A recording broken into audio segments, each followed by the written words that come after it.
Okay, so welcome to our top producers panel. We have some great questions for them. And if we have time, we'll try to save a little bit of time at the end in case you would like to ask them a question. And my name is Debbie DeGroat.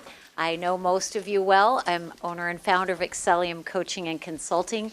And I think this is my third year here with all of you. And it's a privilege to be here.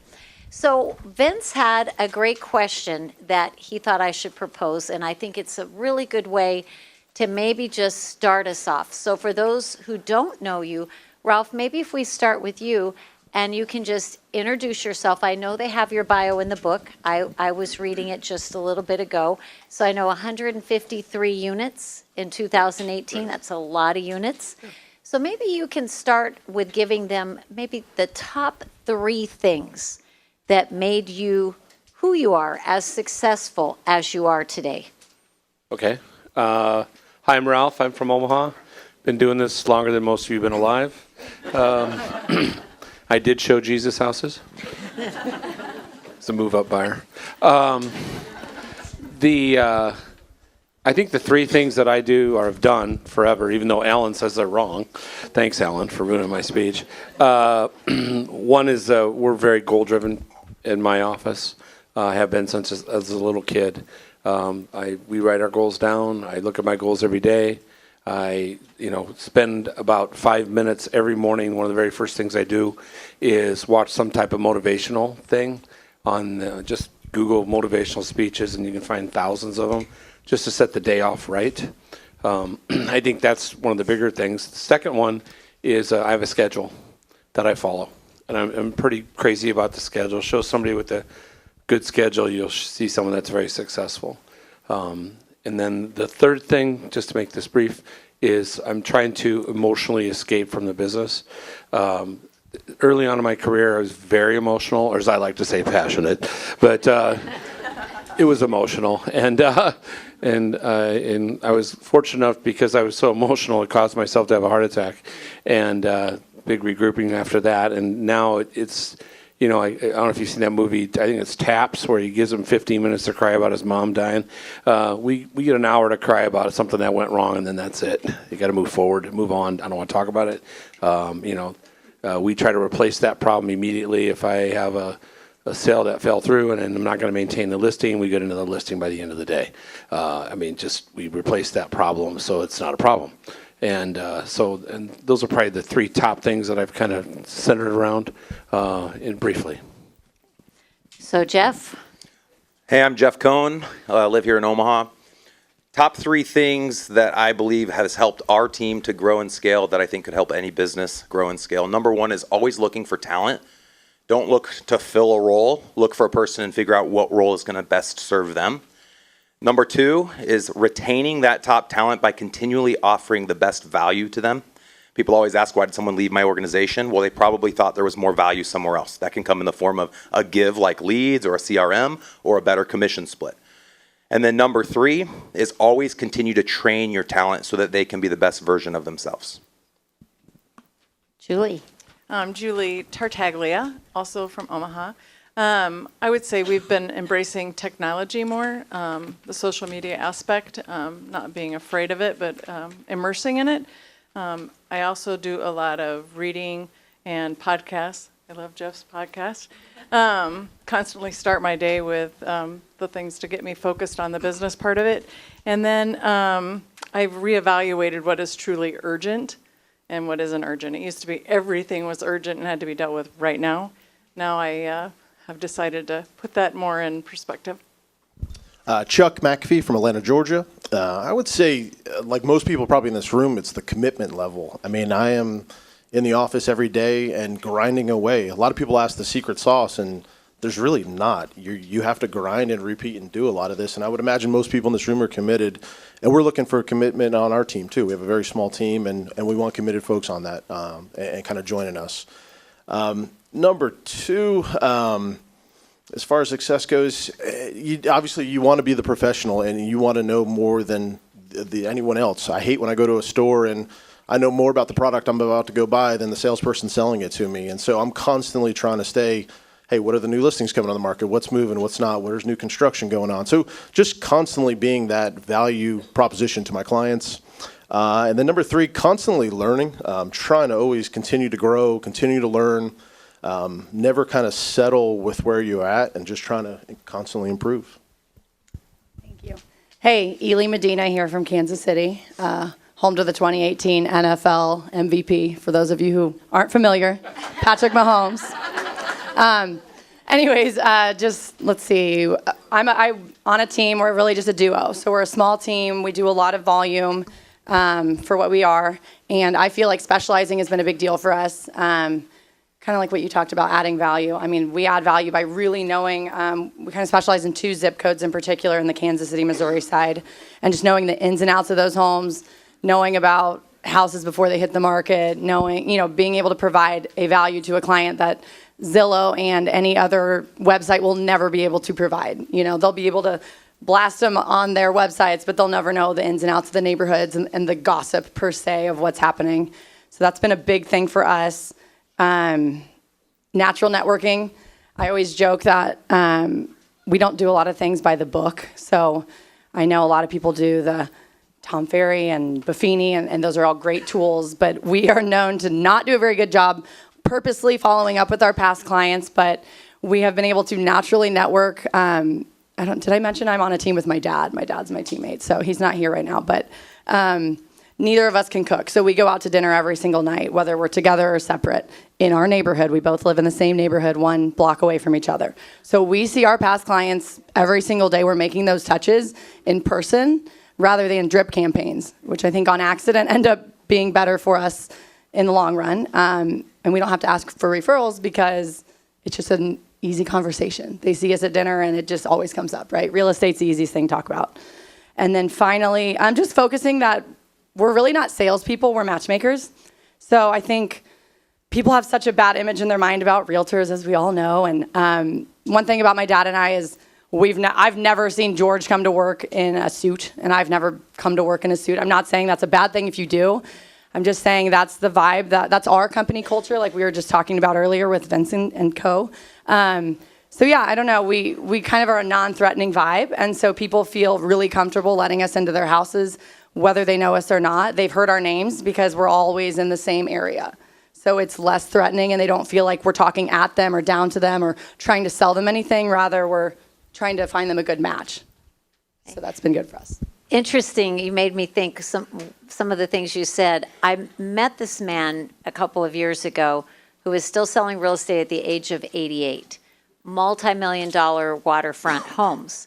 He did since pass away. I told him, I'm going to talk about you because you're a legend. He said, I'd rather be a young rookie. But he shared something with me. He got into the real estate business at the age of 61, and he said, I thought, you know what, I don't have a lot of time left. Well, obviously, he lived quite a long time. He said, but I made some decisions before I got into it. I saw all the craziness that agents do, and I thought, number one, people will not interrupt my schedule. You made me think about this with a comment you made. He didn't mean his prospecting schedule. He meant time to have dinner with his wife or take a day off or go golf with his friends. And he was a hard worker. He said, number two, if people are rude and disrespectful, I don't care how much money they pay me, I won't work with them. And number three, he said, I do not respond to drama. You know, if it's a problem, a disaster, I give it 2 hours, I go to coffee. Because there's lots of people involved in the transaction. My ego's not so big that I think I have to be the one to jump in, and when I come back, if it's not solved, I handle it. And he was terrific to have an agent or a deal with, and he loved what he did. So you made me think about that when you talked about how did you say No, you're not, Ralph. No, you're not. Right. Okay, so Ralph, I think I'm going to skip to this one because you kind of answered the first one a minute ago. Tell me about your beliefs in education. So in other words, I see some people in the industry, they just do what they need to do to keep their license renewed. I feel like they might do the same year 20 times in a row. And yet I do think the market is really demanding market experts. So how do you stay at the top of your game? You know, early on, I went to Creighton University locally and was pre-med and I was going to be a doctor, and well, guess that didn't work out. But so I value education. I went to Mike Ferry back in 1989 at a Caldwell Banker seminar. When it was in a breakout session, there was about a third of the people in the room than this, and then watched him grow his business like he did. I remember actually in that little thing there was a sign that says you could make $100,000 a year, and it's like no. Now if we don't make that a month, we're depressed. So I learned early on that was that, and I've constantly had a coach. I've had a coach my entire 33 years. When Mike, there was a coach that he had that worked with him named Ken Goodfellow, who handled some of the upper end Well, I guys. used to run Mike's company, and Yeah. I know Ken very Yeah. well. Great Ken's guy. a dear friend. Yeah, great guy. And he's coached me for free for several years when I got sick and I couldn't afford to pay for a coach. He still coached me, and he's been a dear friend. He's a car guy. I'm a car guy. So we have a lot in common. And he's really been a really good friend. And he still calls me and coaches me. And I try to read and grasp anything I can because it's important. I think, when you know more about your industry, like someone just said, I hate it when someone comes in, I'm going to buy something, and I know more than they know. We try to explain things. I'm constantly looking for new ways to finance because I think that's the key to a lot of deals. You can put things together. So I believe there's a lot that you gain from education, and I believe there's a lot you get from coaching and accountability that comes with that. So I think that's all part of the education process.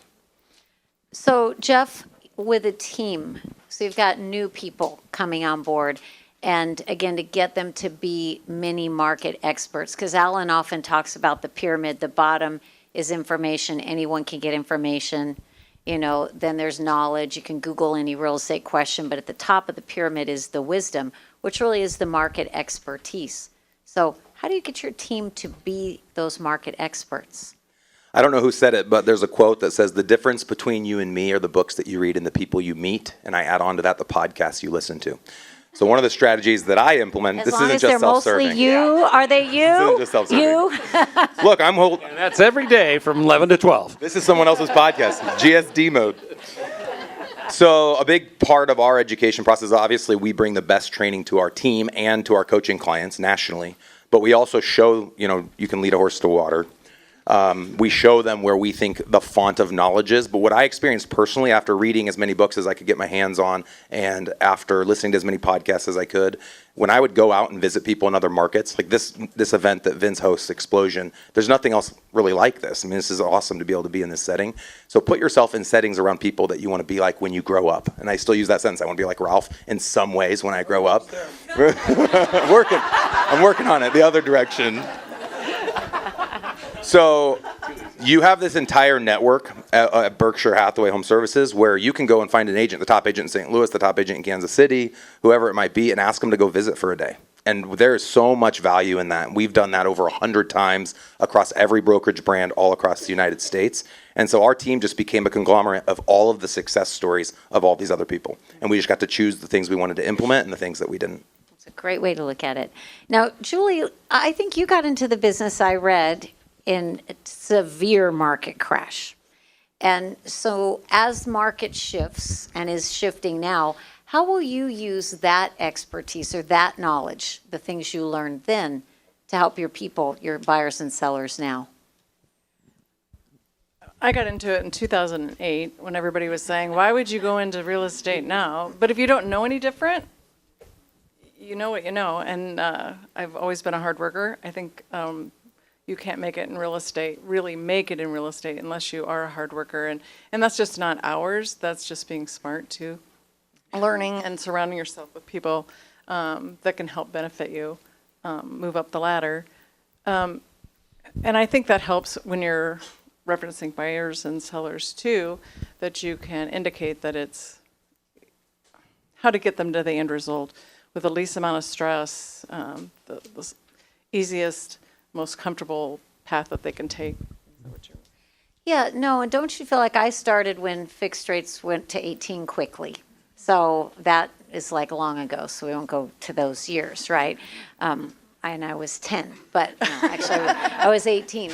But I think one thing that did create for me, and I wonder if you feel the same way, I really didn't fear then market cycles after that, because when you begin your career in a really tough cycle, you actually really learn that you can make money, that people still buy and sell. You just change strategies, change scripting, change approach. But I think some people here might fear, and it's not a crashing market now, just a shift. But you're not afraid of that, I would imagine. I would say that being fearful isn't necessarily a negative. I think it's being smart. The market changes, and it's easy to get comfortable and complacent at times, and maybe that's being a little fearful is a good way to keep your motivation and your inspiration to keep everybody else on task too. So, Chuck, you came out of the womb into the real estate family, right? I did grow up in a real estate good. family, yes. So you've been an expert Kind of. for a long time. But does that ever create where there's always the way we've always done it, and where you have to come in and say we've got to make some changes or break the old practices to keep up with the market? Yeah, so it really doesn't, and I'll give quick 2 seconds about my background. My mom was in real estate all my entire life. She was in new construction for 20 years, big national home builder. My dad was a builder when I was a kid. I did not want to do real estate. I was like, there is no way in hell I'm going to go into that industry after I watched my parents go through what they've gone through. Got out of school, consulting, corporate ladder was not for me. I was like, you know what? I got in the market in 2010, 2011. Everyone's like, you're crazy. I was like, you know what? This is the best thing ever. I love it. It's been great. So I don't really have kind of set ways of doing it in the past. I mean, getting into the market when it was all REOs and short sales and all that stuff, I had to adapt. And the clientele's just changed. At that time, it was banks and it was different capital groups. And we've always kind of wanted to kind of make sure we're coming to conferences like this and get educated and figure out how we need to adapt. And so if it is a shifting market, I'm kind of excited maybe to some degree because you get all the part-timers and you get all that kind of people out of the way potentially. So I don't know. Yeah. So, Ely, am I saying it right? Ely? Good job. Good. So, working with your father, so there are many people here who might be working with family members and find that difficult at times. How have you guys, what are your best practices, I guess we'd say, for working together when you're related? It is tough, but it's also tough to work with people you're not related to, right? Mm-hmm. So it's just you have to be open anyway. I feel lucky. My dad and I have always been best buddies. All my life growing up, he came to every sports game I ever played in. You play sports, you never play a perfect game every time. I'm used to taking criticism from my dad at an early age through college. So now when I enter the workforce, and like you, I wasn't really sure about real estate, was kind of weary about it. I talked to a neighbor of mine who really encouraged me to just try it out, which I think was a secret plan between her and my dad, but I'm not for sure. Went into it just to give it a try and turned out I was pretty good at it. And the first year is so weird in real estate. I don't know for some of you if you even, if you remember your first year, but it's just, there's nothing sexy about real estate. And thanks to HGTV, everyone thinks it's such a sexy gig. I don't know how many people I have to sit down and talk to and not try to talk them out of it, but just let them know what it's really about. I mean, and you're going to have those struggles whether you're working with family or not.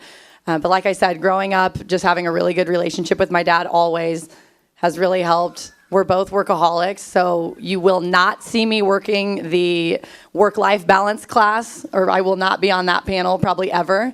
But I'd love to attend and learn some more because that's been the hardest thing for us is just because we enjoy our job so much, it's all we talk about. And my mom doesn't even like to go to dinner with us because all we talk about is real estate. So that's one way we've been able to do, to have great success because we work our butts off.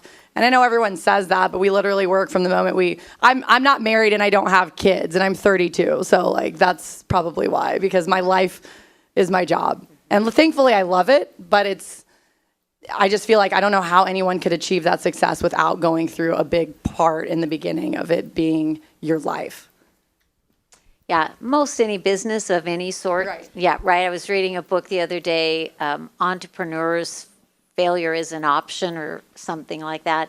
And it basically was all these stories of different business entrepreneurs who slept on the couch in their office, ate top ramen noodles or cup of noodles, every night for dinner for years to get it launched. And you guys obviously have a passion for it. So I read that if Bill Gates is walking along and drops $1,000 out of his pocket, his time is so valuable he should not even stop to pick it up because it would cost him money. So Ralph, since you're in that realm, right? Nice. So maximizing your billable time. So you can have more free time or just go make more money. So what are your tips on that? Well, that comes down to scheduling.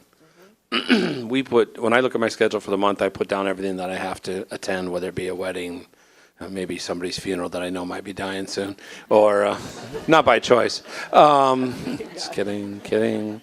No, just put all those in first, and then work with our designated times. Like we have a pending meeting every week. I have a listing meeting every week to go over all my listings. I have seller calls every week. I have prospecting time. And you put all that in there, and then you'd be surprised. You have a lot of time left over. So, and I'm known around here. I'm a heart patient. I take 21 pills a day to stay alive. And so I need to rest. I need to take about 2 hours a day to nap. Otherwise, I'm in pain. So it's been a constant fun time for everybody taking pictures of me and putting them on Facebook. Ooh, look, Ralph's working hard again. Yeah, Megan. No, it's actually Gary Carpenter. No, but that's all part of my day too. In fact, I moved about a block away so now I can go home and do that. But I think your free time is up to you. Now, some people enjoy working all the time, as I'm hearing at the other end of this, and so that's sort of like fun. So it just depends. But there's plenty of time if you schedule. Scheduling, especially my son works with me. He's 25, so I'm not going to any more soccer games. But if you have family that you need to put in there, it makes it easier on everybody. So Jeff, real estate agents, independent. Sorry, Siri's talking to us. It was important, Siri. Independent contractors. So they come to your team. I know you believe in schedule and routine and prospecting. How do you get them on board with that? Because I know they can be resisting. They're right? independent.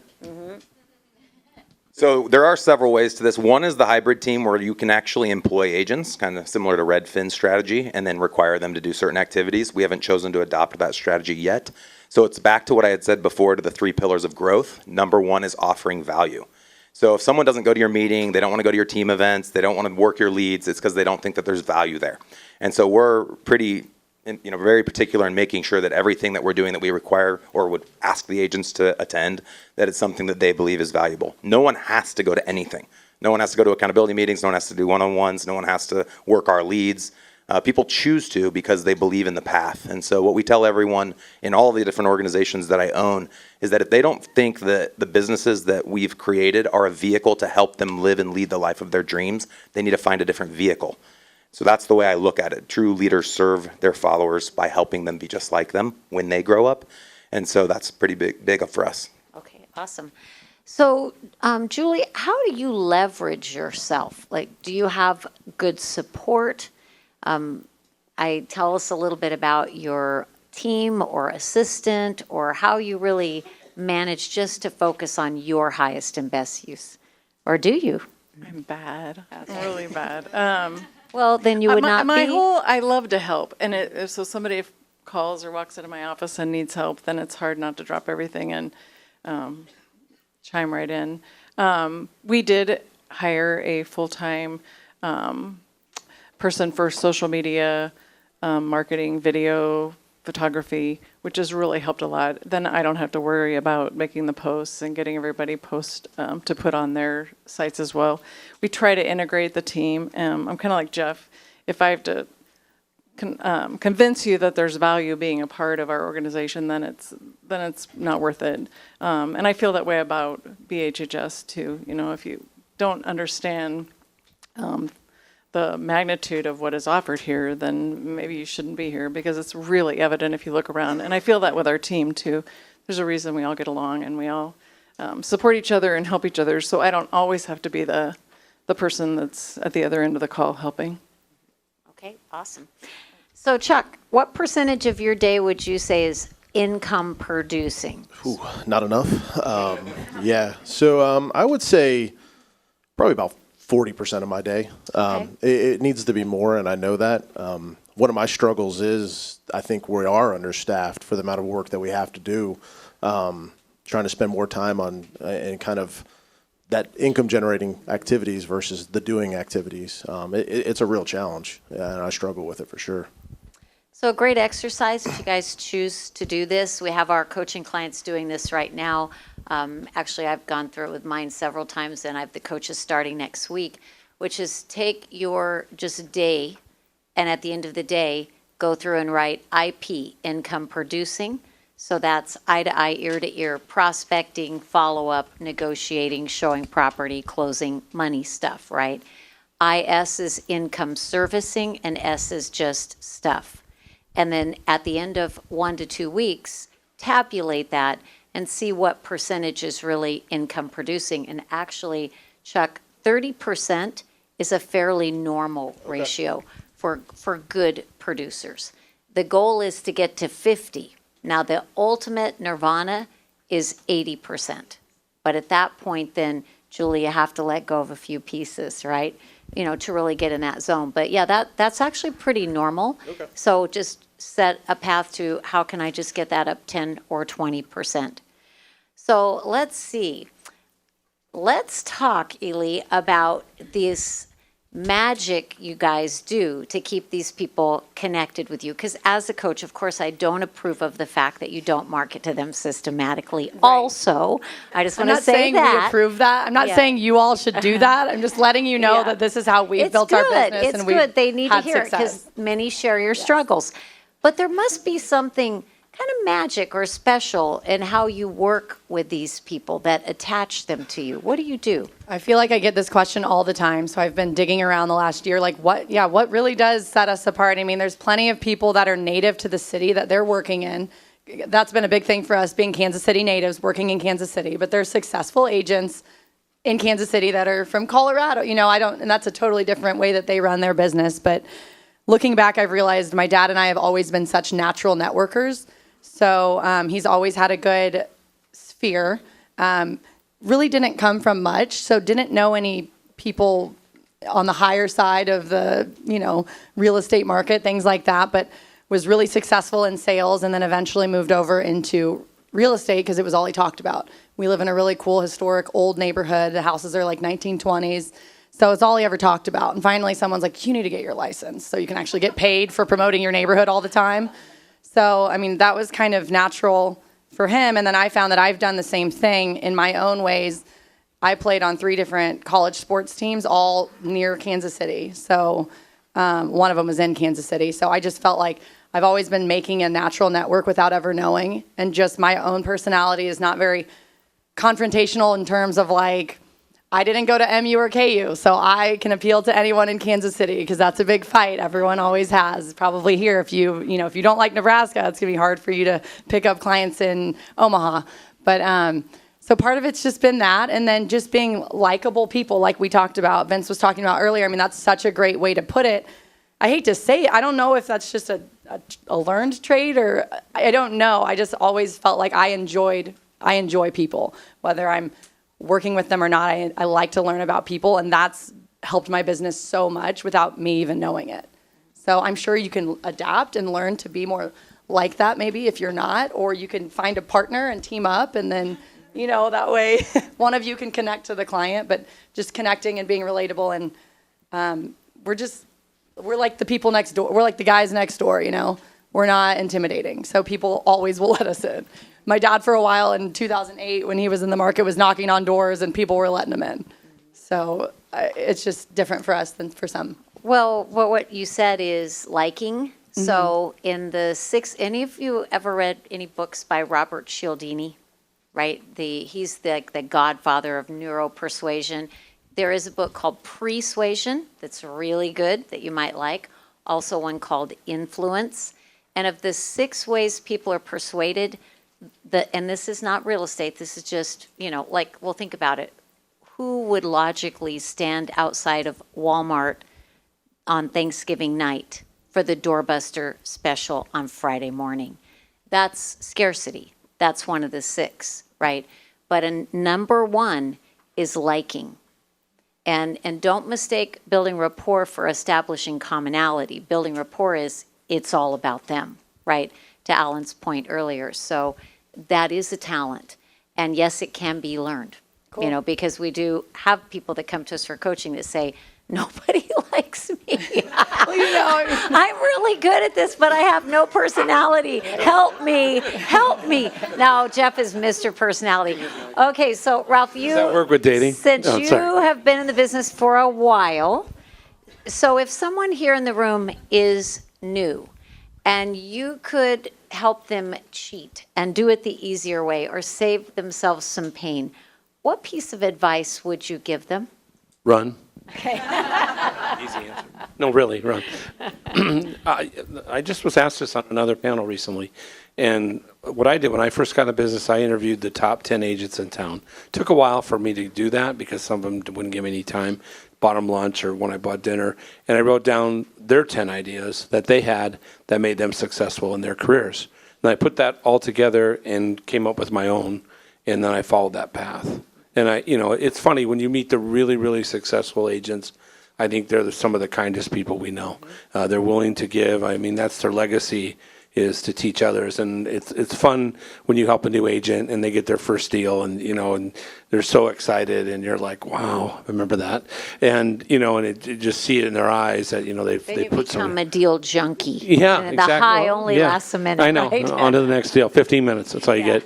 No, but yeah, I think that's what I did to help a new agent, and it's changed so much. People ask me that all the time. Hey, I want to sit down with you. How'd you do it? Well, I remember there's Terry Stork and Deb Sizek. We all joined the same company at the same time, BJ Brown, and in the old days, and you got an MLS book that had one picture of the house and a phone book and a telephone said, knock yourself out. There you go. That's your prospecting. We didn't have, pagers. We didn't have cell phones. We had a bag of quarters or dimes back then. I think it was so long ago. So, but I mean, that's how we started. And so, today as a new agent, you're so lucky because there's so much you can do. I speak to the millennials, especially in the room, that, because of social media and the things like he's doing for you on podcasts and things like that, so you can grow right away and not spend a lot of money. So you're very, very fortunate for that reason. All right, thanks. So, Jeff, when you heard Alan speak today, and we know the industry is under attack and disruption and all the stuff he talked about, how are you preparing for that? I am investing in other businesses. So I have my business partner in the room who spoke a little earlier with Fred, and we're doing a lot of investing in single family and multifamily. I think that's the best place for us to be putting our money as real estate agents. But Chris Stewart spoke a little bit at our workshop yesterday, and I think one of the things he said that was a big takeaway. When you look at disruptors in the industry, I don't think you're going to be disrupted if you have Ely's personality. Everyone that she knows in her world will only work with her. Right. They're not going to go to the Zillow iBuyer option. They're not going to go whatever other option, not going to go FSBO. They're going to go call her. They trust her. They know her. They like her. And she offers an awesome service. And so I think that's the whole idea behind Berkshire Hathaway's brand. They're helping us continue to create that relationship with the consumer. And so I had a good friend I went to college with. He owns Viral Marketing, Frank Klesitz. He said, what if we didn't have to rely on Google leads, either organic or paid leads? What if you built your own Google? So 7 years ago, I subscribed to this mindset and started building a database of everyone that ever bought, sold, referred, or registered on our website. And today I have over 300,000 people on that site that we communicate to every 2 weeks, and we offer them something of value. And so you think about that, like I'm literally sleeping and an email goes out and all these people are opening it. I think we get 10,000 opens and 3,000 people click on a call to action. But it's all about staying in constant contact and offering the people in your world value, and they'll stay with you. Okay, that's super important. And Alan, I had the honor of having him work with me in my organization for a few years before Gino took him back. He introduced me to him, let me have him for a while, and then he took him back. But Alan said to me that you just have to get these agents expanding their range, reach, and influence in their community. And businesses, as a business owner, I'm obsessed with opting people in. Many of you are opted into my web of connection already, and if you're not, you will be after today because you registered for the event. And like you mentioned, though, items of value, right? Because if you spam them, they will unsubscribe and you lose them. But I would love to encourage all of you to do what Jeff has done. And yes, there's your maybe geographic farm, your client base of past clients and sphere, but why not take everyone anywhere that you meet and put them in some type of automated campaign to stay top of mind and nurture a relationship. There's a client that we have in San Diego. He only has 20,000 people, but they get 7 listings a month on average that are from the group of people they have no clue who they are. But their philosophy is they're going to stay in that list until they buy, sell, die, or ask to unsubscribe, right? Right. So, Julie, tell us how you're maintaining your commission that you deserve to earn, your rate of commission, improving your value to your clients. Any special tips? Can I mention first, though? Of course. To piggyback on that, we did implement, I don't know if you're familiar with HomeBot, but that was an awesome thing for us to do in that it's an automatic drip to, and it is an item of value too. And if you haven't checked it out, you might want to. It's very affordable and so easy.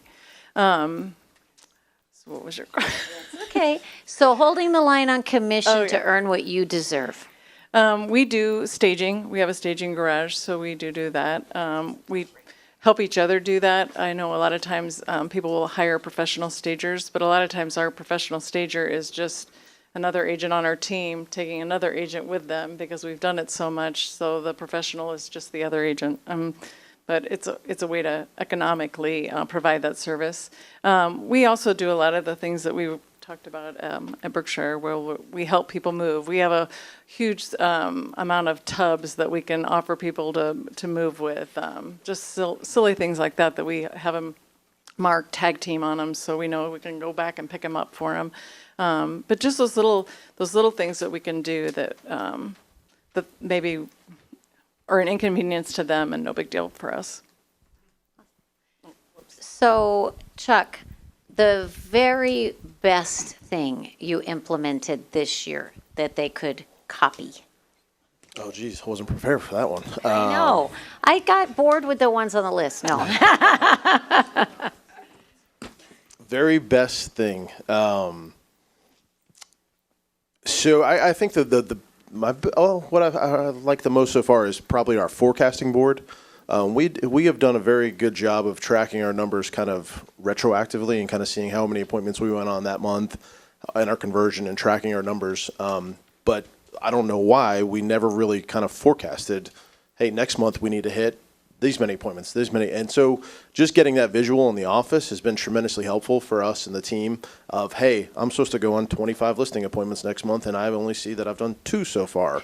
So rather than kind of catching it in the rears, seeing it up in front of us has been a very positive thing so far. So pretty simple.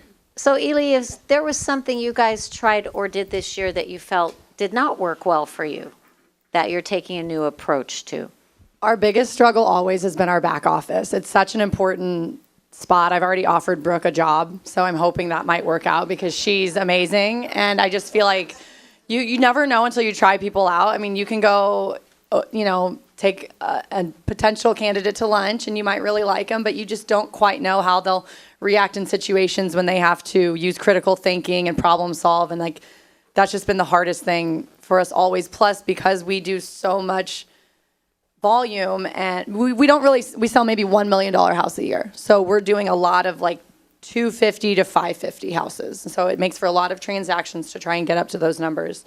And it's just been too much on any person we've hired thus far. We just hired a new gal who is probably the first person we hired like within the Reese Nichols network, which is we're a Berkshire Hathaway affiliate.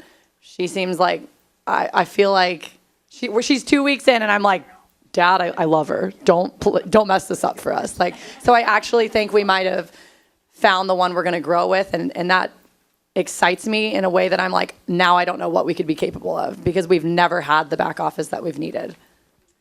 So is there anything, well, we still have a couple questions left here, but I'm watching the time and my watch is on so many time zones, I'm not even sure it's right anymore. We're at like 11 minutes? Good. Okay, so off script for a moment, is there anything, Ralph, that you would love to share? So when you saw the topic, your best real estate practices, like what came to your mind? We started a word a month thing about in January, And it was kind of funny because last month we had a lot of bad things happen, and the word was kindness. So every time something happened, my son with him goes, kindness, kindness, kindness, filter, filter. I think we all need to realize that we need each other. And there's enough disruption going on out there with all the other things that are going on with our commissions and with people taking 1% listings and whatever it may be, going behind signs.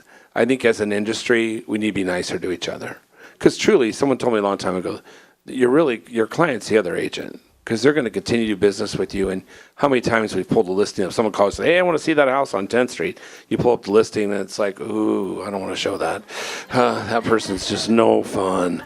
And, it's true. And so we've tried to be nicer and kinder and try to make the transition fun.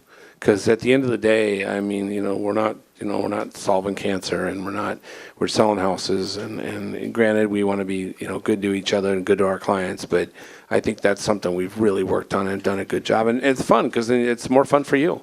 And then when something really bad does happen, then they look at you and like, look, you've been really good through this whole thing. I'll try to make it work for you, or I'll try to help you more, and try to convince my client to do what we need to get done. So that's what we've been working on. Great, awesome. So Jeff, what came to your mind, best real estate practices? So obviously I'm really team focused. I stepped out of the day-to-day sales in 2014. So all of my answers are more probably broker specific or a team leader specific. But the thing that really comes to me that's a shocker as we've gone around and visited other teams and coach other teams is a lot of people don't have a process to help their individual agents and staff define what their goals are. They just take that $100,000 number, which is still the number, which is kind of crazy 25 years later, but an agent says, oh, I want to make 6 figures. Why? And so Andy, our success manager, works arduously with each and every person within our organization to help them define the life that they want to live and lead, and then figure out the goals that they would need to set to be able to live and lead that lifestyle from an income standpoint, and the exact activities they have to do every day, every month, like you mentioned, the number of appointments they would need to go on. And then we take it a step further in that we hold them accountable to those expectations in a group setting, in a one-on-one setting on a weekly basis, and we give them training to help them be the very best that they can be when they're making those prospecting calls, when they're up against those different objections that they experience. So true leaders serve their followers, and one of the ways to do that is help them, set a goal. You have to self-actualize to be able to do that, hold them accountable to that goal, and offer continual training to help them be the best version of themselves.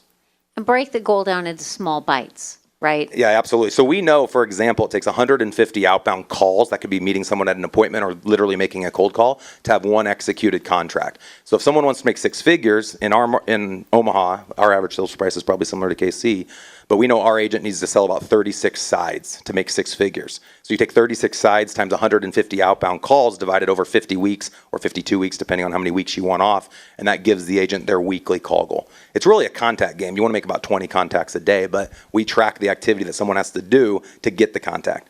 And then if you're just honest with yourself and stay true to the goals you've set for yourself, and someone's holding you accountable to those goals, then you should hit those numbers. When someone hasn't made their calls, I don't get mad at them. Andy doesn't get mad at them. We just ask them which item they'd like to remove from their vision board. That's a good one. That's a good one. So Julie, best real estate practices, what came to your mind? I would say as a team, we just don't take ourselves too seriously. We know at the end of the day, it's real estate.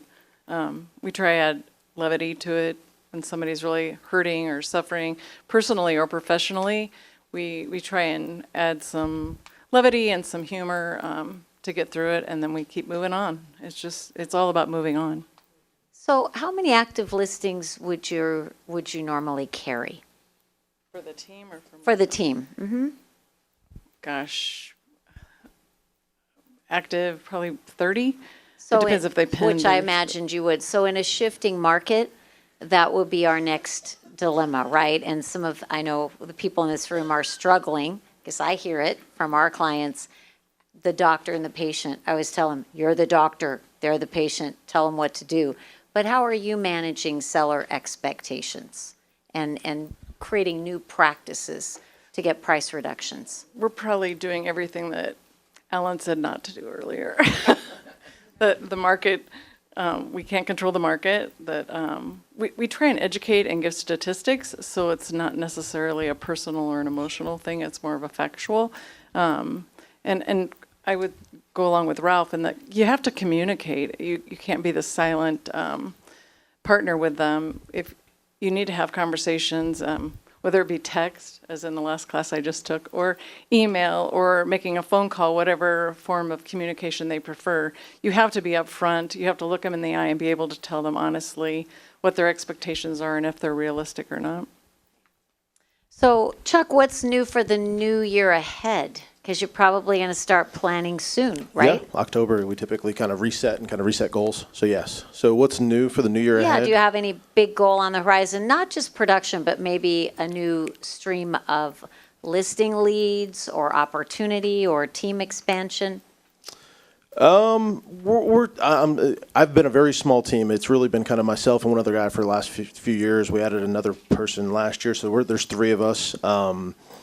I unfortunately still do probably about 90% of the production, and so we're trying to figure out how to make those shifts. And so whether it's goal setting, training, we may bring on some new talent to kind of help push everyone and kind of each keep driving each other. And that's where I kind of think I'm going to go with that direction. Nothing crazy.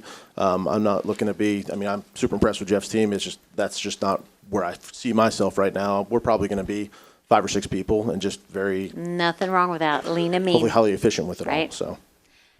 So, Ely, you are clearly an athlete. I mean, clearly. It's the only thing I'm good at. Clearly. So, how do you take that mindset? I mean, that requires discipline and focus. And I mean, I assume that's sort of what you carried over. But what if Yeah. that's not natural to the rest of us? Give us a couple of tips. Well, I mean, I think you don't have to be an athlete to be competitive. And that was one thing. I always had such a competitive spirit. I mean, you see me, I'm 5'7", right? And I played college volleyball as a front row hitter. I'm not 6'4" like the beautiful Brooke. So I had to work my butt off to get there. I was so competitive. I knew I was never going to be the best player or the best stats or whatever, but I just literally just worked harder than everyone else. And my coach didn't want to play me, but he had to play me every game because I worked harder than everyone else on the team. My dad always told me, if you can just carry your competitive spirit over to any job, whatever you do after college, you're going to be successful. So I had some time in there. I didn't really know what I was going to do. But, I mean, I feel like that's definitely a big thing. So like I said, you don't have to be an athlete to be competitive.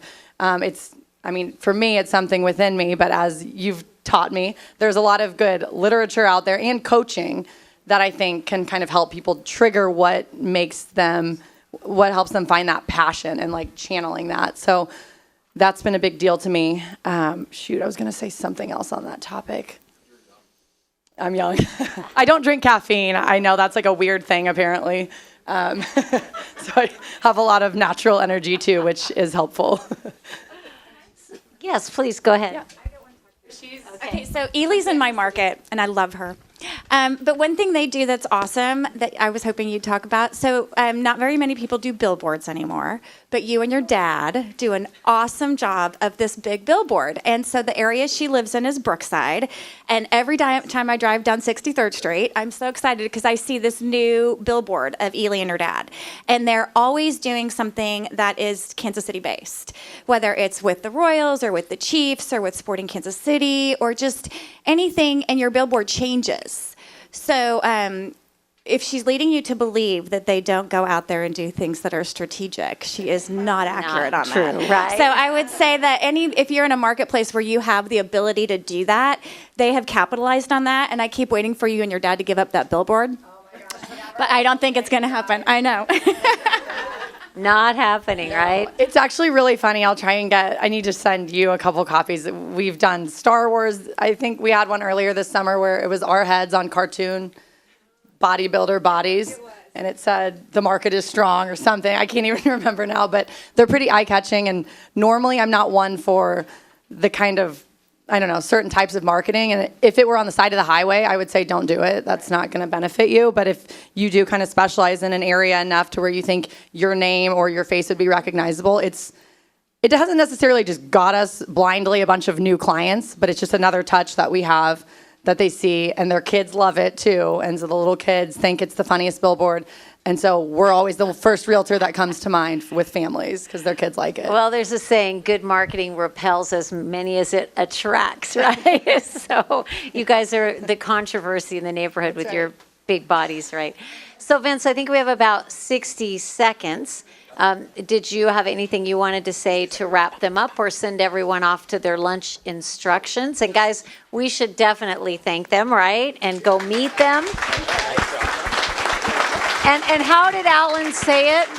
I wrote it down, but we can't say they would appreciate your referrals, right? But it would be a privilege to serve your clients. So send them their way.